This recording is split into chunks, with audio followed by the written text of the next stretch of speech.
Aiseagan na Neònach Neònach.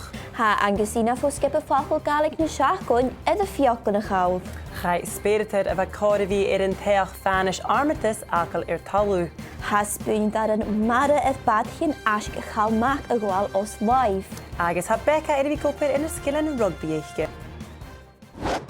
Ha drochheachcin bhíag agus ine bh skippe fachil galig na seachgain. Dhíji uitblisgad a bheith chocrúi fasgad a loings gyn dy hyd na fiochan fuad yn eich gymach.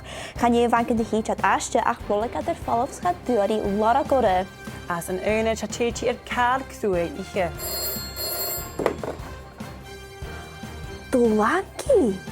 No.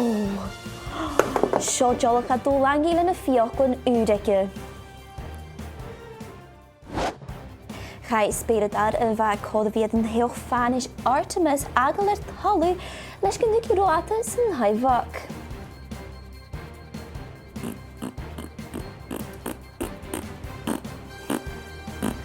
Apud maslachai ach go fárs nach gaibh sé beter gaibh tiile an talú leis go dhéachnahéad na bristin achge. Has sin nógus nach bíad as san haimhach en nadop a dheachasad a dhealaí. Fáilte a Aiseagan Neònach Neònach, ha cólach go bhfuil Spùinneadairean mara na bátaigh Aiseagan ag Calmac a gáil os live.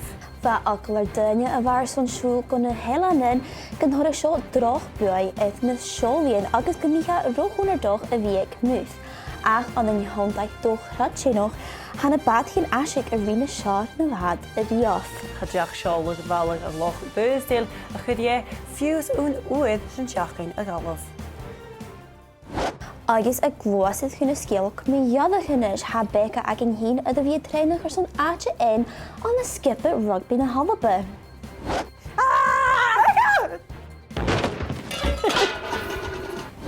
Sin acu maithe na Neònach Neònach. Aiche ba?